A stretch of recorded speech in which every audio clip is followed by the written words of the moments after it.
ॐ हां हौं शिवाय नमः। ॐ हां हौं शिवाय नमः। ॐ हां हौं शिवाय नमः। ॐ हां हौं शिवाय नमः। ॐ हां हौं शिवाय नमः। ॐ हां हौं शिवाय नमः। ॐ हां हौं शिवाय नमः। ॐ हां हौं शिवाय नमः। ॐ हां हौं शिवाय नमः। ॐ हां हौं शिवाय नमः।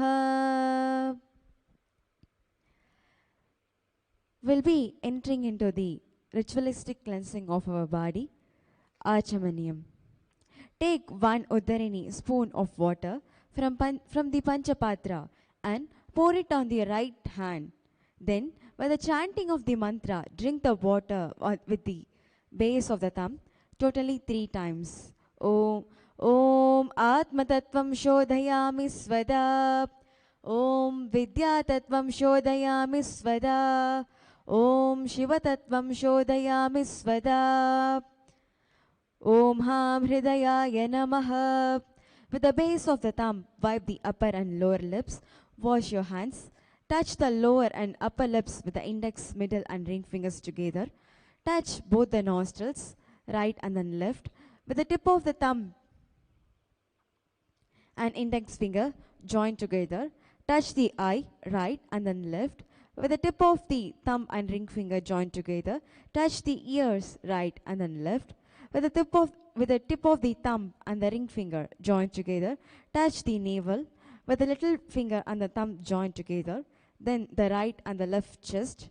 Wash your hands. With all the fingers touch the crown of the head and both the shoulders, right and then left. We'll be entering into the Sankalpa.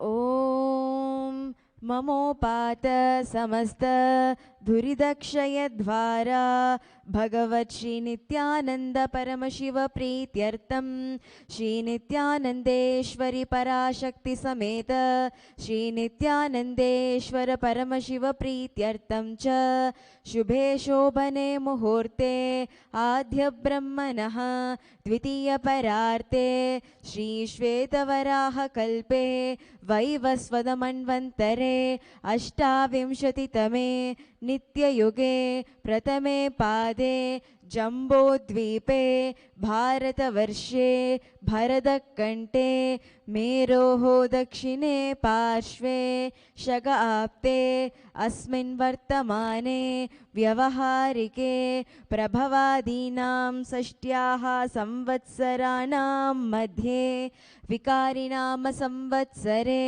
उत्तरायणे Lakshmi Venkateshwara ऋतौ ऋषभमासे शुक्लपक्षे एकादश्यां शुभतिथौ गुरुवासरयुक्तायां शुभनक्षत्र शुभयोग शुभकरण एवं गुणविशेषण विशिष्टायाम् अस्यां शुभतिथौ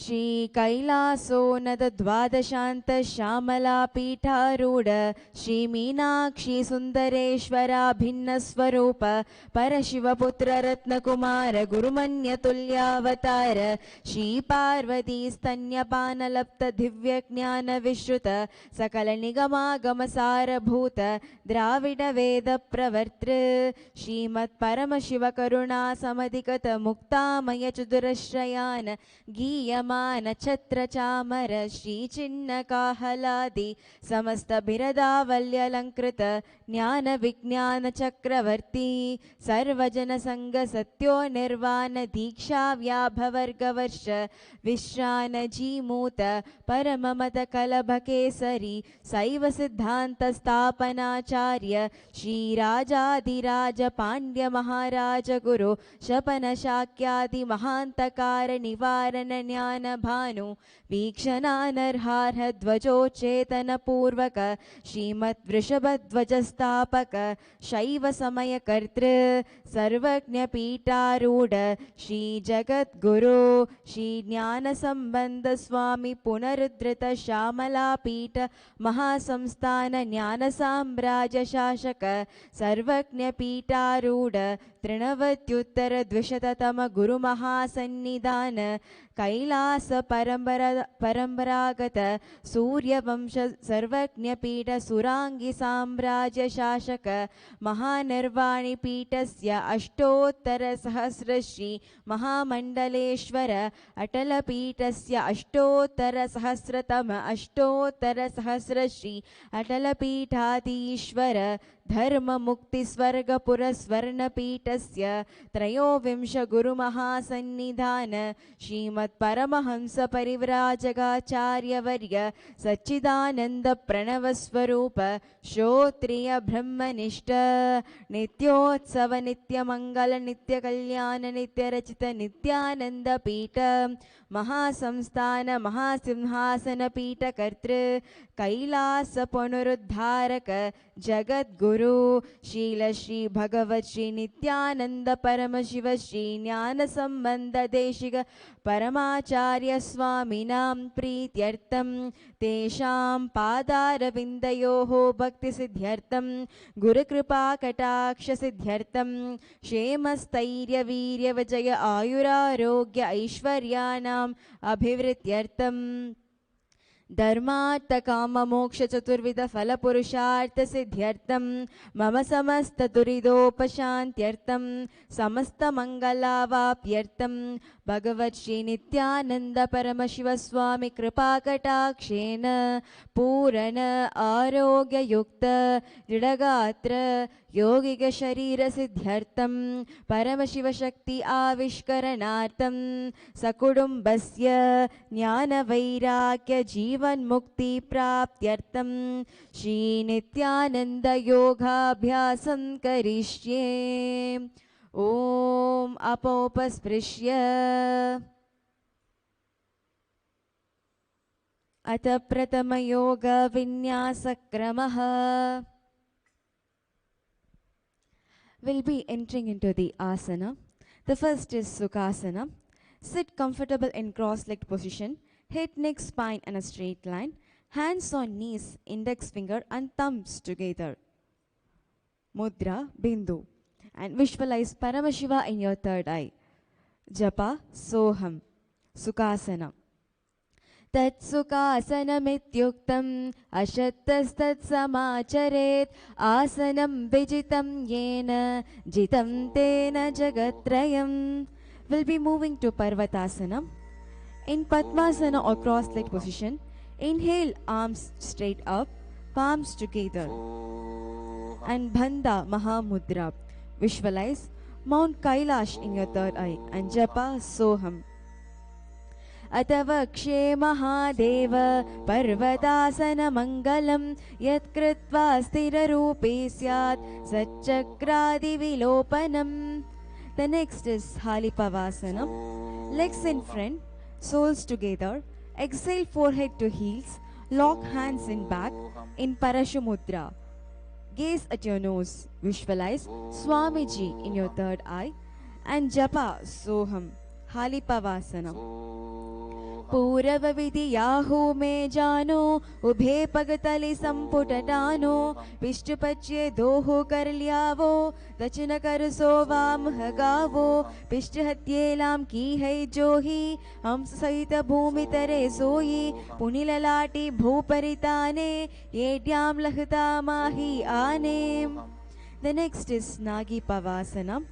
Soles together, elbows on legs. cups palm on floor and gaze at your nose. And Bandha Mahamudra, visualize snake in your third eye and japa soham. पूरव विधि परि आगाने ने जो हो ही कहूनी पहास्यो लगाई हाथ आघानी धरती लगावे पसारे तो हाथ की अमजूली करे भूयड़ी परि लगावे दृष्टि नासा आग्र आसन कौगुन शरीर बिता जाई. The next will be moving to Kokilasana. Hold big toes in Prana Mudra. Inhale up. Straighten legs, exhale to Padmasana, elbows down, eyes forward and down. And Bandha Mahamudra. Visualize a bird in your third eye. Japa Soham Kokilasana. अतान्यदासनं भक्ष्ये येन सिद्धो भवेन्नरः अकस्मात् वायुसञ्चारं कोकिलाख्यासनेन च ऊर्ध्वदेहस्तद्वयं कृत्वा तदग्रे पादयो सुधीः वृत्ताङ्गुष्ठद्वयं नाथ शनैः शनैः प्रकारयेत्. The next is Nityasana. Stack ankles and knees. Hold elbows and circle both directions. Gaze at your nose. Bandha Mahamudra. Visualize Swamiji in your third eye and japa Soham. Goa भावा पादक आहमाकली सोये तच चरण को वार लो तापरि गुल्प समोये वाम पाद को माहिलो बहुरो गुल्प चुजानो तापरि गोडा दचकी आकरी बाहर चानो. The next will be moving to Gajasana. Hands and feet on floor, hips up, scoop nose to the ground repeatedly. And Bandha Uddiyana Bandha. Visualize elephant in your third eye and japa Soham Gajasana. Nyubjam padagre bhumo kritva lambi bhuyamastagre nidaya nidamba murtva murtvamaya nabilaksham bhumo nasika maniya हस्ततल पर्यन्तं नयेत् इत्थं पुनः पुनः कुर्यात् गजासनं भवति. The next will be moving to Rikshasana. Stop motion, alternate heels to ground. And Bandha Uddiyana Bandha. Visualize a bear in your third eye and japa Soham. Yekaikam padamakunchya gajasanam kuryat Rikshāsanam bhavati. The next is Vaishyasana. Heels up, balance on big toes, index, middle and ring fingers on the heart. And Bandha Uddiyana Bandha. Visualize Swamiji in your third eye and japa Soham. Vaishyasana. केशेन पादयुगलं भद्वा तिष्ठेत धोमुखः अथ वैश्यावक्षे यत्कृत्वा सत्यवान् भवेत्. The next will be moving to Ekarana, Urdhvajanu. Aramandi, half squatting position, heels together, toes outward, knees wide, back of hands resting on waist, bring both palms to the chest level. Lift the right knees towards chest in a circular simultaneously. Respective hand follows the foot movement.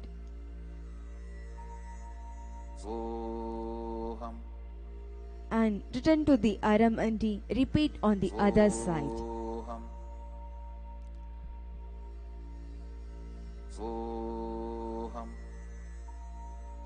The next will be moving to Balalingasana.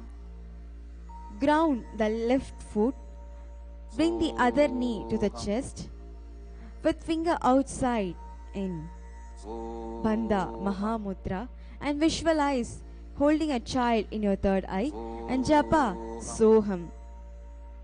Balalingasana. Ekam janurasi malingya statavyam balalinganam bhavati. The next will be moving to Padapittanasana. Bring the heels, buttocks. Hold foot behind butt with the hands in the Parashumudra and knees together. Visualize Swamiji in your third eye and Japa Soham Padapitanasana. स्थित्वैकस्मिन् पादतले कराभ्यां वेष्टयेतनुं पृष्ठे संस्थाप्य यत्नेन पादपीठनमासनम्. The next is Natarajasana. Right hand catch inside of foot. Lift right leg. Lift arms, extend out. Index finger and thumb in Bindu Mudra. Bandha, Mula Bandha. Visualize Nataraja in your third eye and Japa Soham. Natarajasana. Uttana padam kraum chamcha marityam veerabhadrakam natarajam trikonam cha suptangashta prasarane. The next will be repeating the Balalinga asana on the other side. Ekam janurasi malingya statavyam balalinganam bhavati. The next is Padapidanasana. स्थित्वैकस्मिन् पादतले कराभ्यां वेष्टयेतनुं पृष्ठे संस्थाप्य यत्नेन पादपीठनमासनम्. The next is Natarajasana.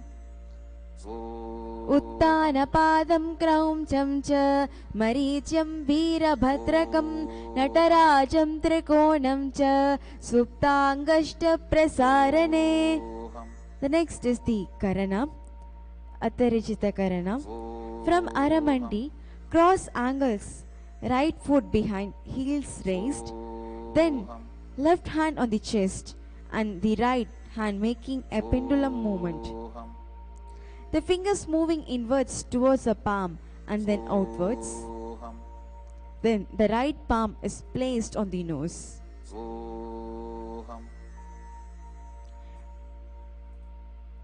And cross ankles, heels together, right hand circular motion, fingertips point to the floor. Next we'll be moving to skeleton dance. Visualize yourself as a pure bone and shake your body intensely. Start shaking your body.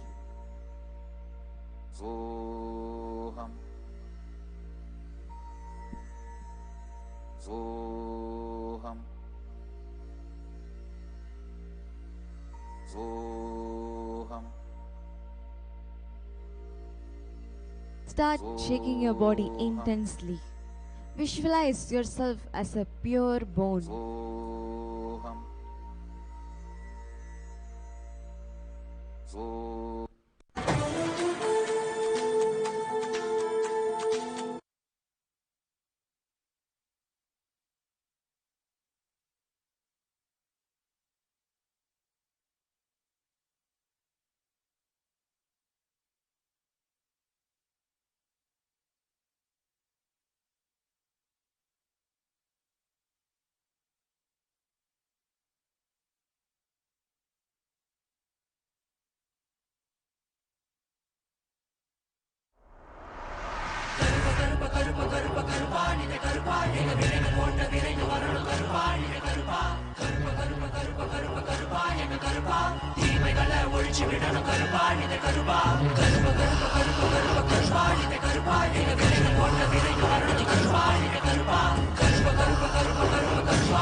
Thought your motion.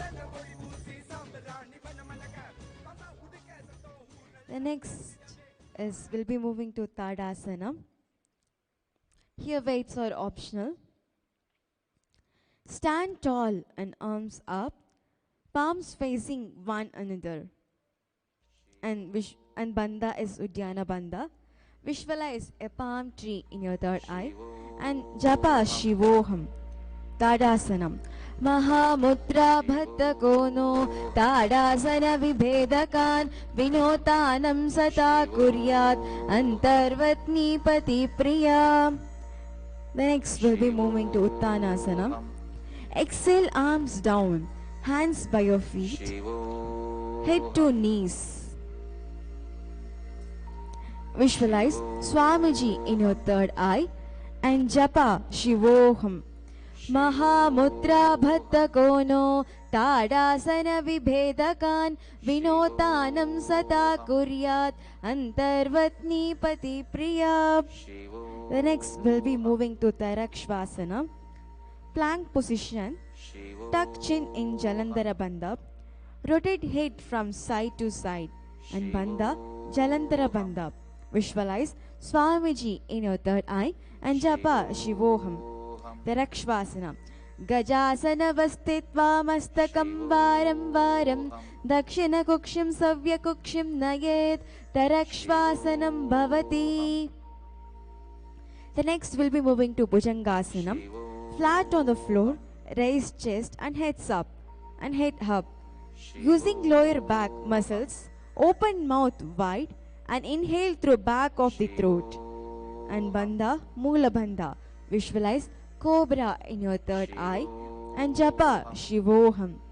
Angushtanabiparyantam ato bhumo vininyaset karabhyam chataram dhridva urdhasirshah panivahi dehak nirvartate nityam sarvaroga vinashanam jagarti bhujagi devi bhujangasana sadhanat.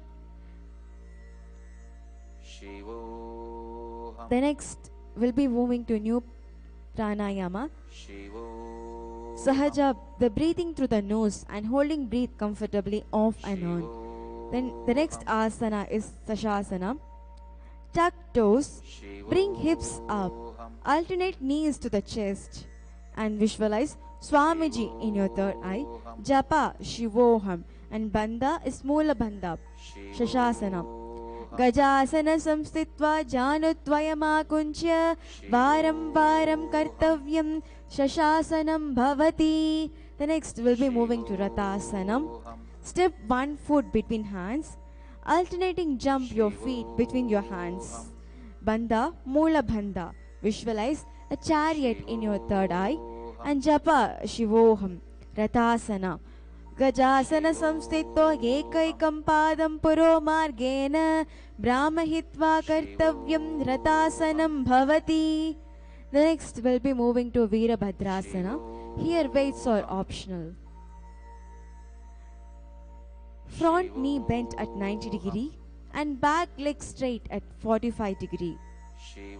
Arms overhead, gaze at your third eye and Bandha Udyana Bandha. Visualize God Virabhadra in your third eye. Japa Shivoham. Virabhadrasanam. वासिष्ठमथ कौण्डिन्यम् ऊर्ध्वकुक्कुटमेव च अष्टावक्रमतोतान मयूरं सेतुबन्धनम् उत्तानपादं क्रौञ्चं च मरीच्यं वीरभद्रकं नटराजं त्रिकोणं च सुप्ताङ्गष्टप्रसारणे. Virabhadra on the other side. वासिष्ठमतकौण्डिन्यम् ऊर्ध्वकुक्कुटमेव च अष्टावक्रमतोतान मयूरं सेतुबन्धनम् उत्तानपादं क्रौञ्चं च मरीच्यं वीरभद्रकं नटराजं त्रिकोणं च सुप्ताङ्गष्टप्रसारणे. The next will be moving to Vrikshasana.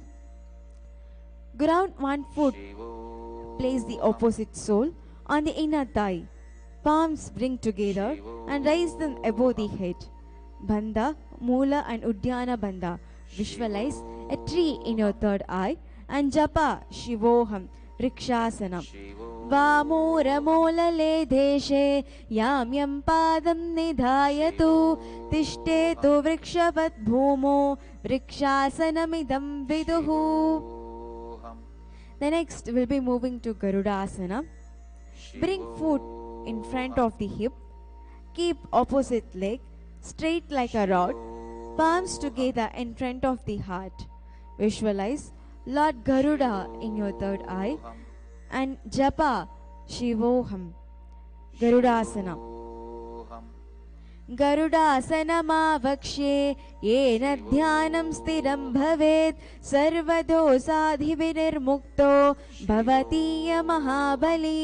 एकपादं मुरो भत्वा एकपादेन दण्डवत् जङ्घापादसन्धिदेशे ज्ञानव्यग्रं व्यवस्थितम् एतमासनमाकृत्य पृष्ठसंहारमुद्रया आराध्ययोगदानं च सदा सर्वेश्वरस्य च.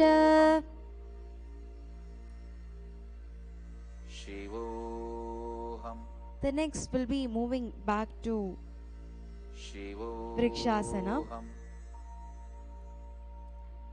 वामोरमूलले देशे याम्यं पादं निधायतु तिष्ठेतु वृक्षवत् भूमो वृक्षासनमिदं विदुः. The next is Garudasana. गरुडासनमावक्ष्ये येन ध्यानं स्थिरं भवेत् सर्वदोषाधिविनिर्मुक्तो भवति महाबली. एकपादं मुरो भत्वा एकपादेन दण्डवत् जङ्घापादसन्धिदेशे ज्ञानव्यग्रं व्यवस्थितम् एतमासनमाकृत्य पृष्ठसंहारमुद्रया आराध्ययोगदानं च सदा सर्वेश्वरस्य च. The next is Trikonasana. Step legs apart, one hand to the floor, other hand in the air, looking hand in the air. Visualize triangle in your third eye, Bandha, Moola Bandha and japa Shivoham Trikonasana. उत्तानपादं क्रौञ्चं च मरीच्यं वीरभद्रकं नटराजं त्रिकोणं च सुप्ताङ्गष्टप्रसारणे. The next will be moving to the other side. Trikonasana. उत्तानपादं क्रौञ्चं च मरीच्यं वीरभद्रकं नटराजं त्रिकोणं च सुप्ताङ्गष्टप्रसारणे. The next is Nikuta Karana. Standing in the Aramandi, hands horizontal, palms facing each other, alternating thrash the heel to the floor, simultaneously switch palm the position.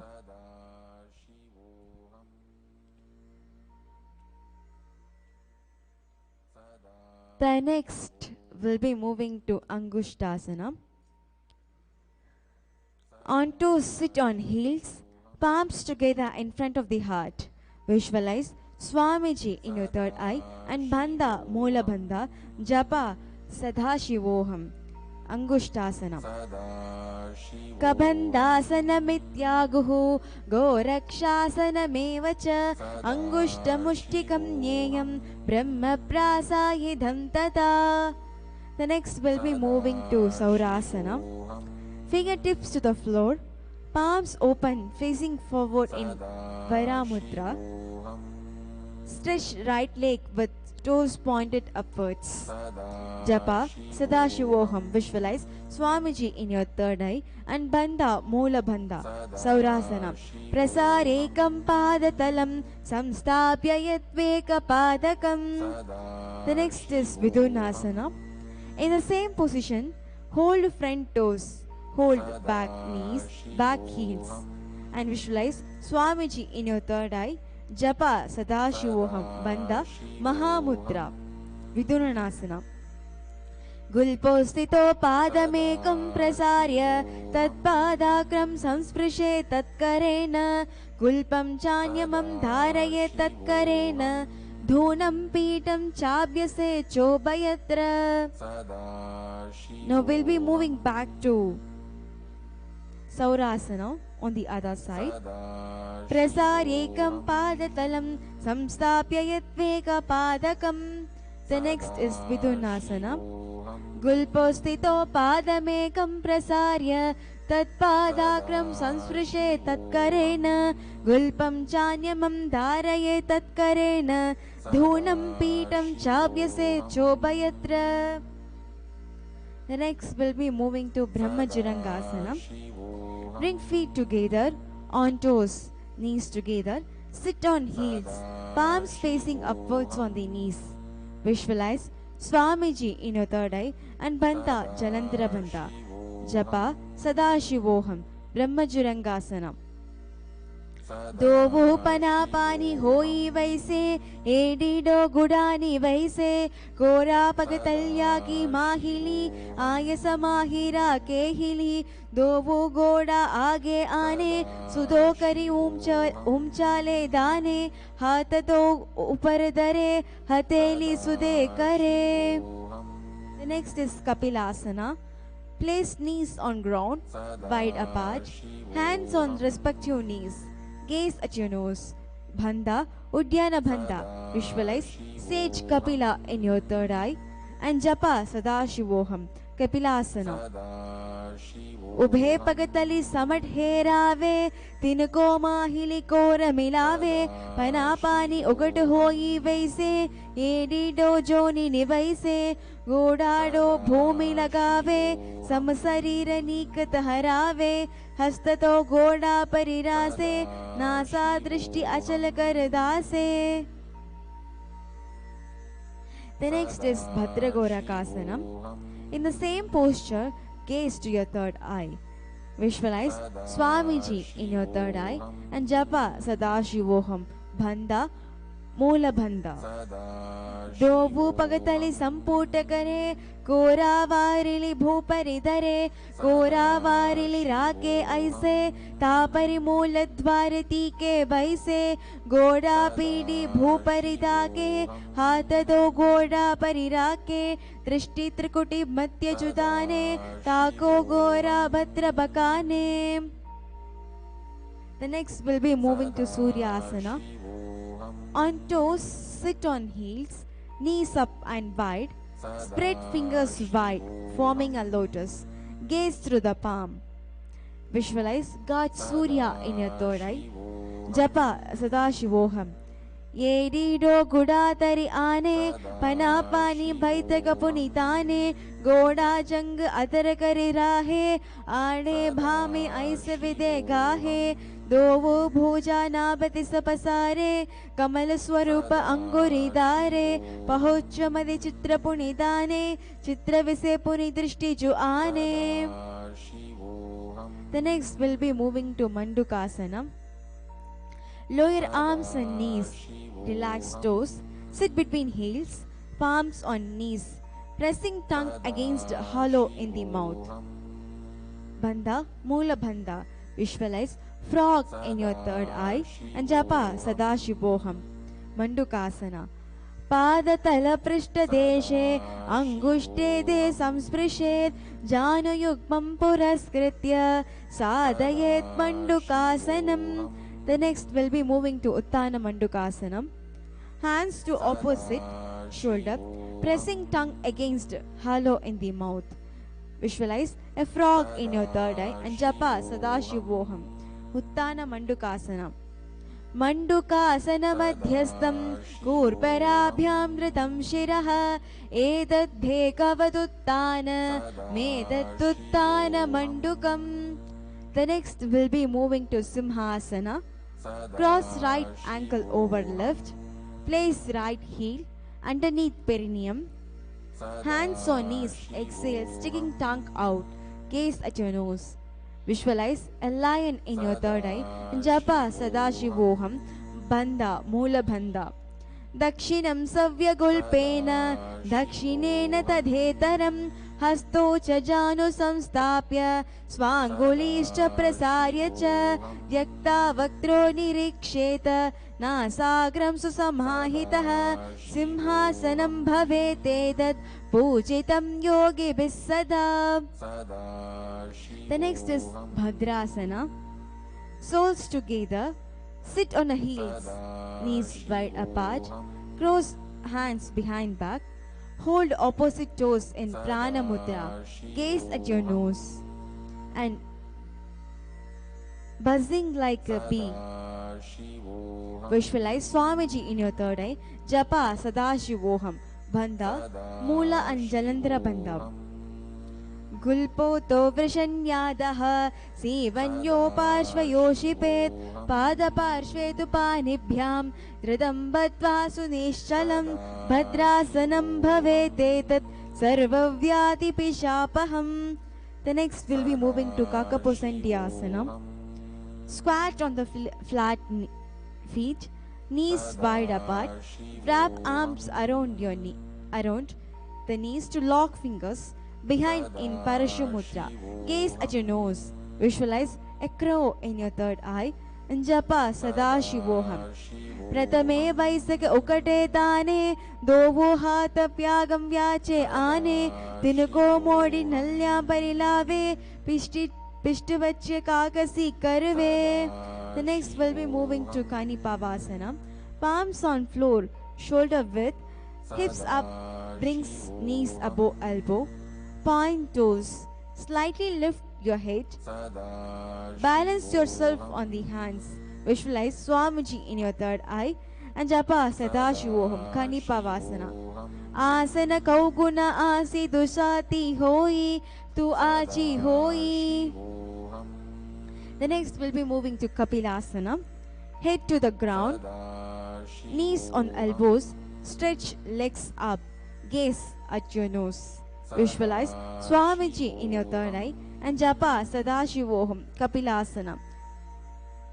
Sisa dharati teki pagauto मिलावे ऊंचे को करे पगतल्या आकाश this सनमुसुरा से दोवो हाथा की हथेली दोवो पासाध्या धरती तेकु दृष्टि नासा आग्र.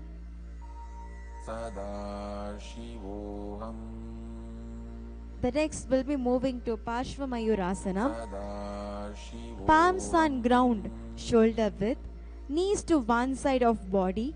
Press elbows to knee and hip. Lean forward, toes up. Stretch legs to the side. Gaze at your third eye. Parshva Mayurasana. Visualize a peacock in your third eye and japa Sadashivoham. Mayuram dandavat kuryan Mayuram dandanamakam kuryan Mayuram parshvabhyam Mayura parshvanamakam. The next will be repeating on the other side. Parshva Mayurasana. Mayuram dandavat kuryan Mayuram dandanamakam kuryan Mayuram parshvabhyam Mayura parshvanamakam. The next will be moving to Bhairanganathasana. In the plank position, bring one leg over shoulder, foot between hands, gaze at your third eye. Bhairanganathasana. Visualize a God Bairanganatha in your third eye, and Japa Sadashivoham, Bhanda Moola Bandha. Asana Kauguna Piti Jai. We'll be repeating on the other side. Asana Kauguna Piti Jai. The next will be moving to Unmukopita. Press forearms down, hips up, high, on tips of your toes. Gaze at your third eye. Visualize Swamiji in your third eye and Japa Sadashivoham. Unmukapitasana. Bhunyastu Januni Hastu Chatushpadanavanmukam Uttapidangri Yugala Katistalana Bhiruka. The next will be moving to Vashishtasana. Here weights are optional. Plant one hand and weight on to the other side. Keep hand underneath shoulder. Hips raised up. Rise opposite hand straight up. Gaze to the palm. Visualize Sage Vashishta in your third eye and Japa Sadashivoham. Vashishtasana. Urdhva Kukkuta Vashishta Marichihala Matsyakam Parivrittim Chodarasya Vivitam Dhanurasanam. We'll be repeating on the other side. Urdhva Kukkuta Vashishta Marichihala Matsyakam Parivrittim Chodarasya Vivitam Dhanurasanam. The next will be moving to Anjani Asana. Stretch legs straight, toes pointed up, head, neck, spine straight. Sit on upturned palms, gaze at your nose. Visualize a god and Hanuman in your third eye and Japa Mahasadashivoham. Anjani Asana. Dovu kariki ube hateli, kora varili mele beli, so agamni bhuparidahe, mahamani anguli mili rase. The next will be moving to Paschimottanasana. Bend forward, flat back. Hold big toes in Prana Mudra and visualize Swamiji in your third eye. Bhanda Mahamudra, Japa Mahasadashivoham. Paschimottanasana. Janu parilalatam tu paschimam tana muchyate yena kena prakarena sukham daryam cha jayate. The next will be moving to Ugrasana. Interlace fingers behind the head, chest forward and head towards the knees. Visualize Goddess Kali in your third eye and Japa Mahasadashivoham. Ugrasana.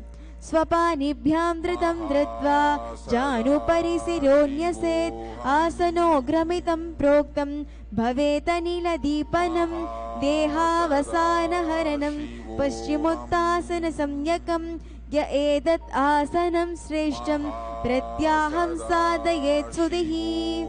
The next will be moving to Marichi Asana. Bring heels towards perineum and knees to chest. Wrap up around the knee. Hold hand behind back. Visualize Sage Marichi in your third eye and Japa Mahasadashivoham. Marichi Asana. Uttana Padam Kraum Chamcha Maricham Veerabhadrakam Natarajam Trikonam Cha Suptangashta Prasarane. The next is Mahamudrasana. Lower knees to the floor, chest forward and down. Hold the toes. Visualize Swamiji in your third eye and Japa Mahasadashivoham. Mahamudrasana. Mahamudra Bhattakono Tadasana Vibhedakan Vinotanam Sata Kuryat Antarvatni Pati Priya. Repeat the Marichi Asana on the other side. Uttana Padam Kraum Chamcha Maricham Veerabhadrakam Natarajam Trikonam Cha Suptangashta Prasarane. The next is Mahamudrasanam. Mahamudra Bhattakono Tadasana Vibhedakan Vinotanam Sata Kuryat Antarvatni Pati Priya. The next will be moving to Bhadrasana too. Soles together, heels at the perineum, hand holding the feet by the sides, gaze at your third eye. Bhadrasana 2. Visualize Lord Kala Bhairava in your third eye. जपा महासदाशिवोऽहम् गुल्पोतो वृषण्यादः सीवन्यो पार्श्वयो शिवेत् पादपार्श्वे तु पाणिभ्यां हृदं बद्ध्वा सुनिश्चलं भद्रासनं भवेतेतत् सर्वव्याधिपिशापहम्. The next will be moving to Galipavasana. Toes together, heels apart, hands on the knees, gaze at your nose. Visualize Swamiji in your third eye and Japa Mahasadashivoham. Galipavasana. पूरवचरपत चोहो कहोई सोही वाही विधि योगी जी सोई यामे येडी भीमन चुरासे अगुल्लतो अंतरो रासे. The next will be moving to Yoni Asana. Hold the soles of the feet with all 10 fingers. Elbow on the ground near the chins. Lean whole body forward. Gaze at your nose. Visualize Yoni Mandala in your third eye and Japa Mahasadashivoham Bhanda Moola Bandha Yoni Asanam.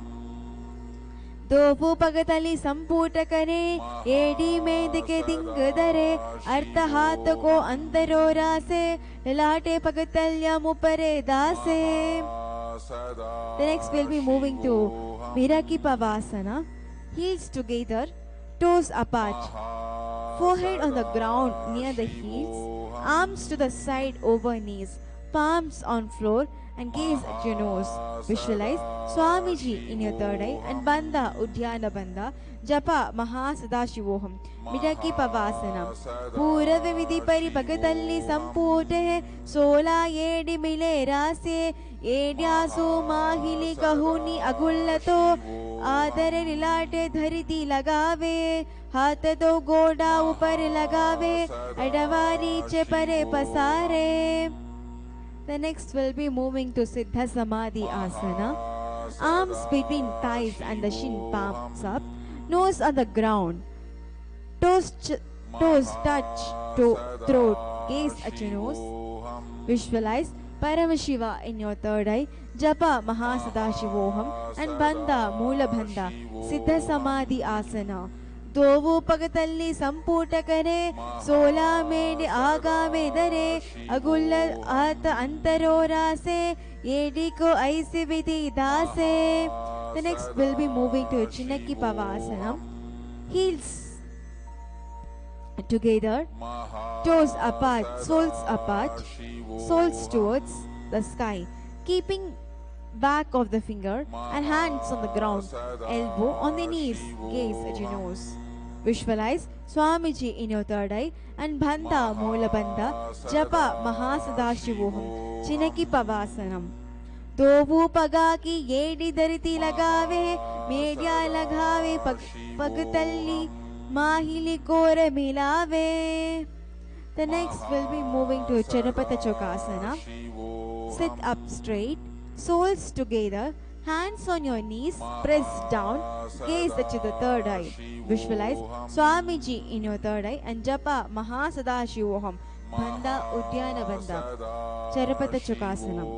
दोवु पगतल्ली संपूट दरे आगा में करे जरे पसारे.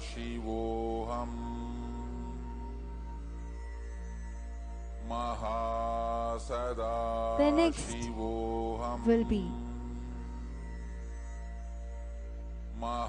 will be moving to Bhairavasana. Lift heels off ground, toes down, knees wide on the ground, with hands by their sides. Visualize Lord Kala Bhairava in your third eye and Japa Mahasadashivoham. Bhairavasana. Mahasadashivoham Mahasadashivoham Gulpo Sampita Chanunyam Yukramenam Nitam Shanaihi Janu Pashvagata Hastu Dandavat Bhairavasanam. The next will be moving to Samanasana. Place one the heel of the one foot at the perineum. and hold the other foot to the chest. Gaze at your third eye. Visualize Swamiji in your third eye and japa Mahasadashivoham. Samanasana. समानासनमावक्ष्ये सिद्धमन्त्रादिसाधनात् एकपादं मुरोधत्वा गुह्योऽन्यलिङ्गवत्करे एतत् वीरासनं नाथ समानासनसंज्ञकम् इत्याकृत्य जपेन्मन्त्रं धृत्वा वायुं च धुर्तले. The next is Apanasana. Bring one knee over shoulder, hands on floor, extend other legs. Extend other leg. Gaze at your third eye. Visualize Swamiji in your third eye and japa Mahasadashivoham. Apanasana. Kevalam padamekancha skande charopya yattanah ekapadena gahane tishte dandavat prabho apanasana medhatti sarvesham purakashrayam kritva sukshme sishapatme समारोप्य न वायुः. We'll be repeating the Samanasana on the other side.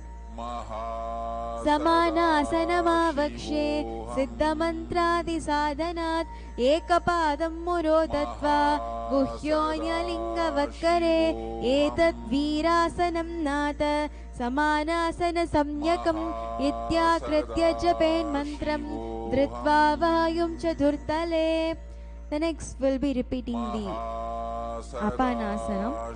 केवलं पादमेकञ्च स्कन्दे चारोप्य यत्नतः एकपादेन गहने तिष्ठे दण्डवत् प्रपो अपानासनमेधत्ति सर्वेषां पूरकाश्रयं कृत्वा सूक्ष्मे शीर्षपद्मे समारोप्य वायुभिः. The next will be moving to Gomukhasana. Stack knees, heels by hips, both sitting bones on the mat, fingers interlaced on the knees. Visualize a cow's face in your third eye and japa Mahanityanandoham. Gomukhasana.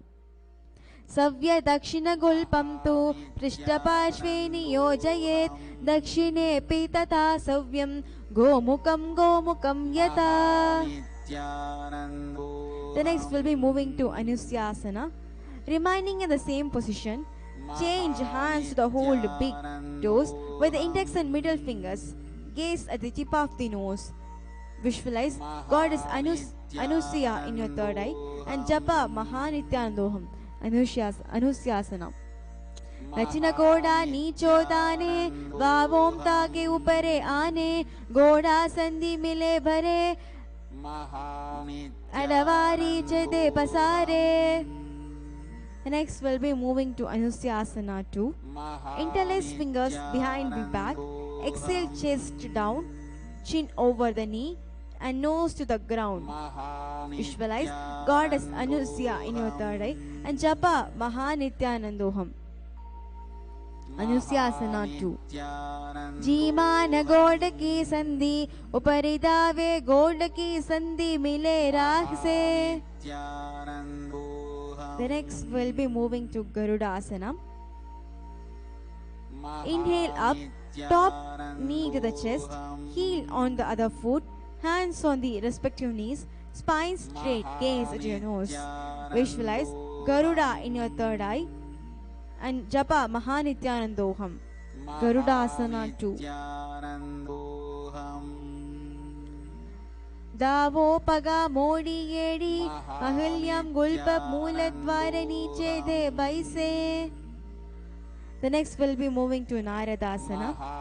Keeping one knee and leg flat on the floor, rise your seat up and place perineum above its heel. Keep opposite knee raised with the foot placed on the top of the sole of your other foot. Interlace finger and behind your neck and bring your elbows together other side and raise the knee. Gaze at your third eye. Japa Mahanityanandoham. Visualize Sage Narada in your third eye and Bandha, Moola Bandha, Naradasana. वाम पगतल्ली केरी भूपरिता के लगावे परे गोवा सुधा पना है जोई रची पसाते रागे सोई. The next will be moving to Matsya Pitakasana. Bring your lower foot and place it on the right of the raised knee. Warm up, wrap up around leg, holding opposite chin and external hand around and down towards the feet. Holding the big toes with index and middle finger. Matsya Pitakasana. Visualize Matsya in your third eye. Japa Mahanityandoham. वामेन वामागुष्टं तु गृहीतं मत्स्य पीठकं योनि वामेन सम्पीड्य मेढ्रादुपरि दक्षिणम्. Now we'll be going back to Gomukhasana.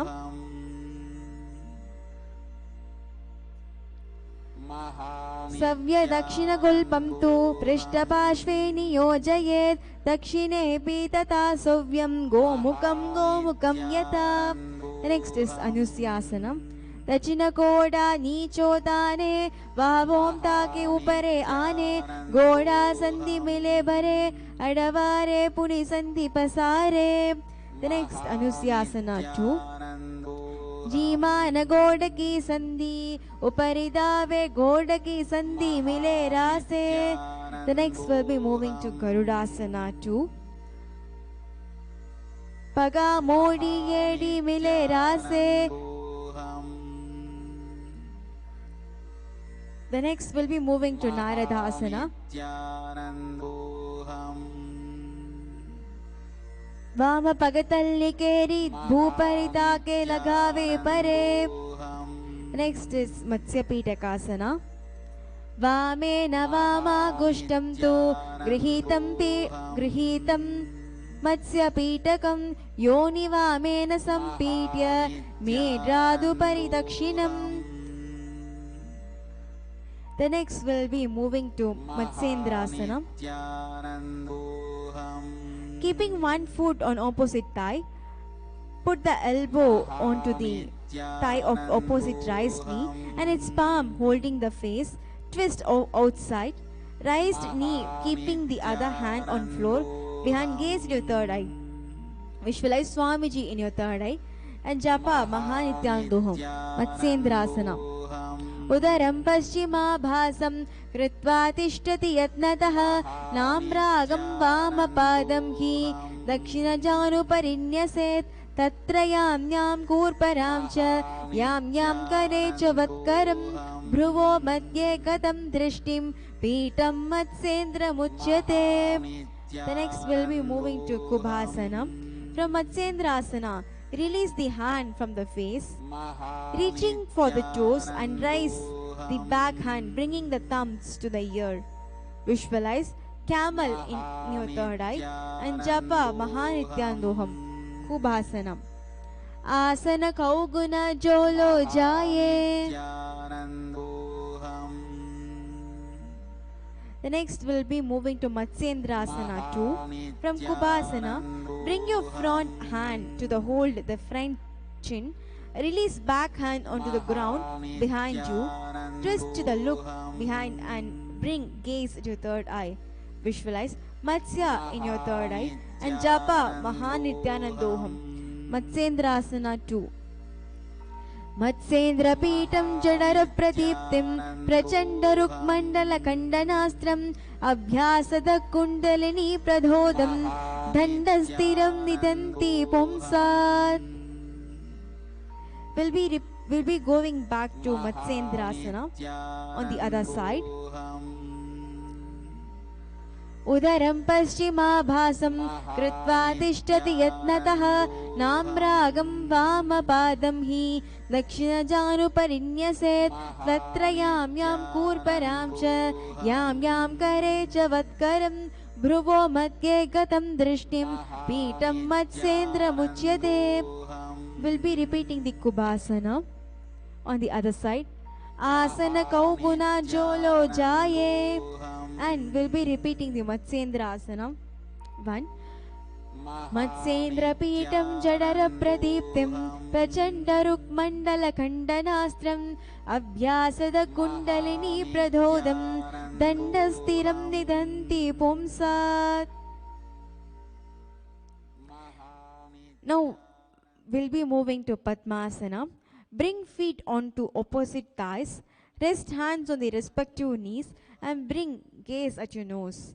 Visualize Goddess Lakshmi in your third eye and japa Om Nityanandoham and Bandha Mahamudra. Padmasana.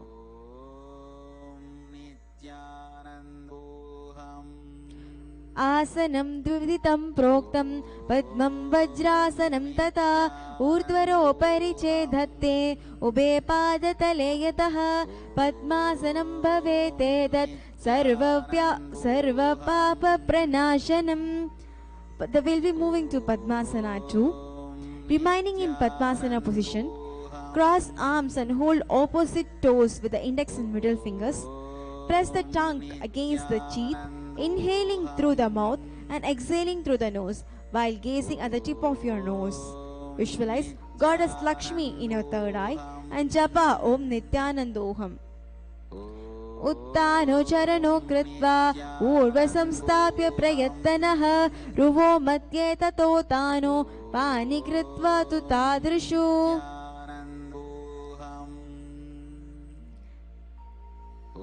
We'll be moving to Kukutasana. Remaining in Padmasana position, insert arm through the legs, palms spread onto the ground, lean forward and lift body off from the ground. Gaze at your third eye. Gaze at your third eye. Visualize rooster in your third eye and japa Om Nityanandoham. Kukutasana.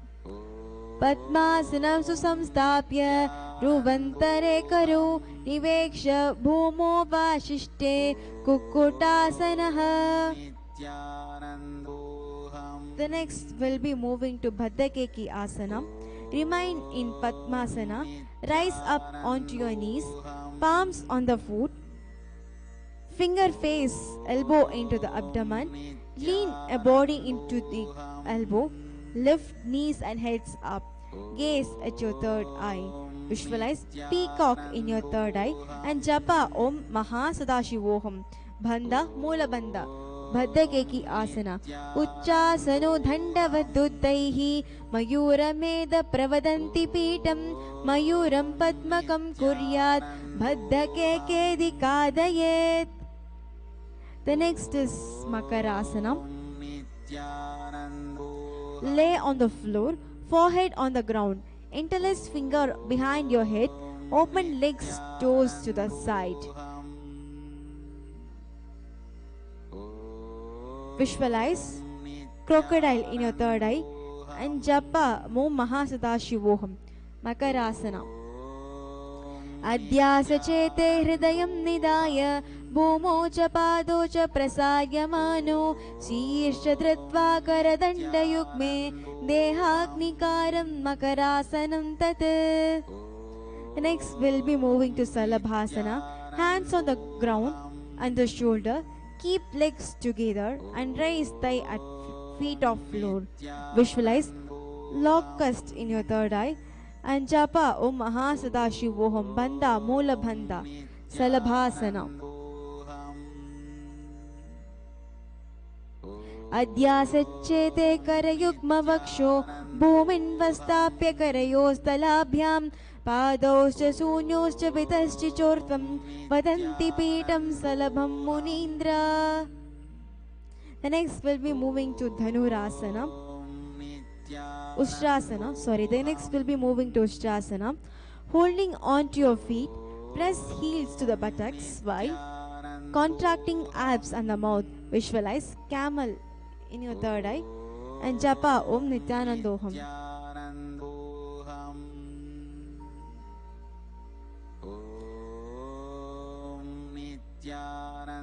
Adhyasachete karayukma vaksho akunchayet samayukma vaksham. The next will be moving to Dhanurasana. Hands hold respective feet. Rise chest and thighs, bending the body like above as you balance on the lower belly. Visualize a bow in your third eye. And japa Om Nityananda Om Mahasadashivoham Dhanurasana. Prasarya Pado Bhuvidandarupo Dhridapadayukmam Katvadangulischa Satke Nigatya Yogi Dhanurasanam Tat. The next will be moving to Bhagasana. Rise yourself up and knees, heels outside of hips, and sit on the knees with toes beneath ground while resting palms on the respective knees, gazing at your third eye. Visualize Swamiji in your third eye and the final japa Om Paramashivoham Bhagasana.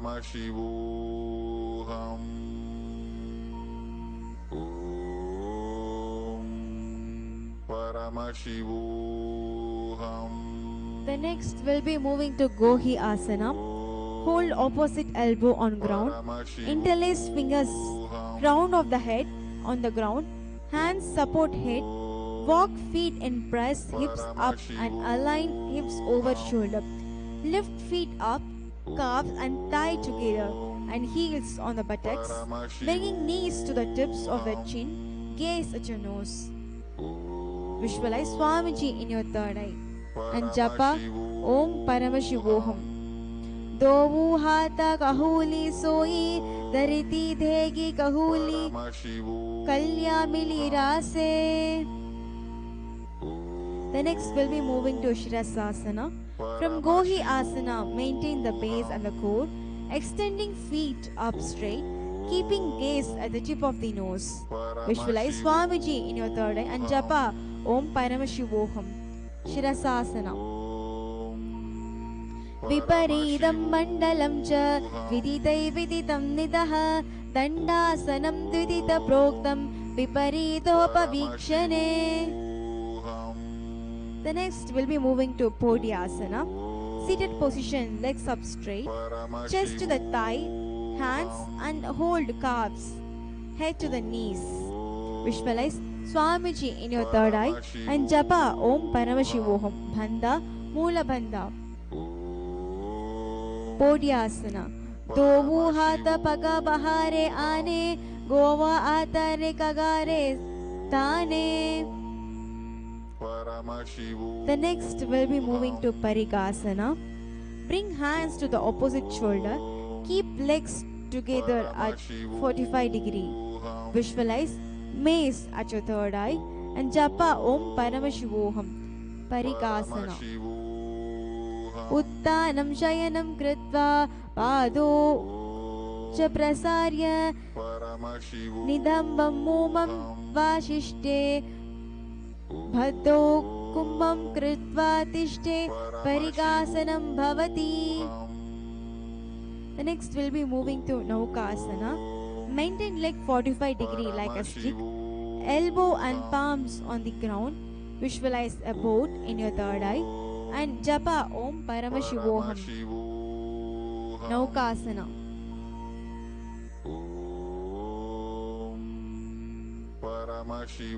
Uttanya asanam prishtatya kurparopari bhumin vastabhyam hasto nidhambam nidhaya shisha sira ujanga pada dhandavat dharayet naukasanam bhavati.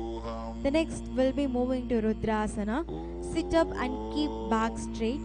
Reach hand through legs, holding feet, bring soles together and towards the chest. Gaze at your nose. Visualize Lord Rudra in your third eye and japa Om Paramashivoham. Rudrasana.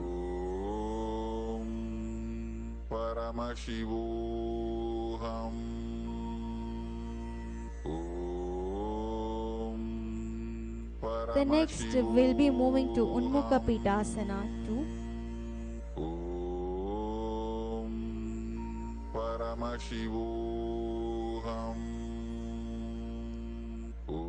Lay on the back, knees bent and feet on hands on the floor. Press hips up, inhale, tuck chin in Jalandhara Bandha. Exhale slowly and visualize Swamiji in your third eye. Japa Om Paramashivoham. Unmukha Pitasanam. Urdhva Jujanu Nikritva Savitormukam Tataha Uttapya Hastu Tishthetu Pitam Unmukam Tata. Now we'll be moving to the final asana of the today's sequence is Shivasanam. Stretch out legs and arms, palms facing upwards, forcibly. Draw up the Kundalini for a few seconds in Shakti Chalana Mudra. Then completely relax the whole body, making it motionless like a dead body. Visualize Paramashiva in your third eye and Japa Om Paramashivoham. Shivasana.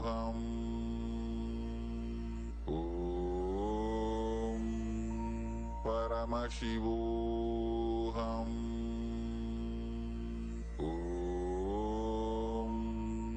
Paramashivoham.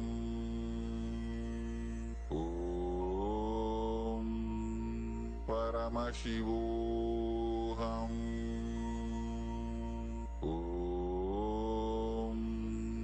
Paramashivoham.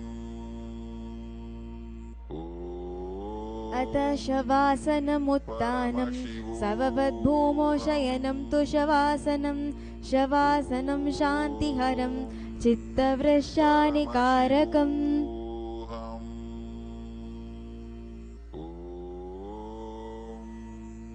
Paramashivoham.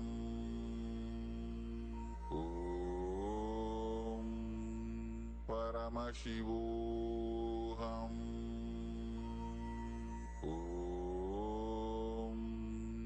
Paramashivoham.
Start to wiggle your fingers and toes. Stretch arms and the legs. Stretch side to side. Rock yourself up to the comfortable seated position. Head, neck, spine, a straight line. We'll be concluding in today's session by chanting the Purna Mantra. Om Purnamadah Purnamidam Purnat Purnamudakshate Purnasya Purnamataya Purnamevavashishyate. Om Shanti Shanti Shantihi. Hari Om Tat Sat. Sarvam Bhagavan Shri Nityananda Paramashiva Padukarpanamastu. Om Nityanandam. Nityanandam. Thank you for tuning in for the Nityananda TV and YouTube channel. Thank you for coming for the Nityananda Yoga Pratama Vinyasa Krama session. Thank you, Nityanandam.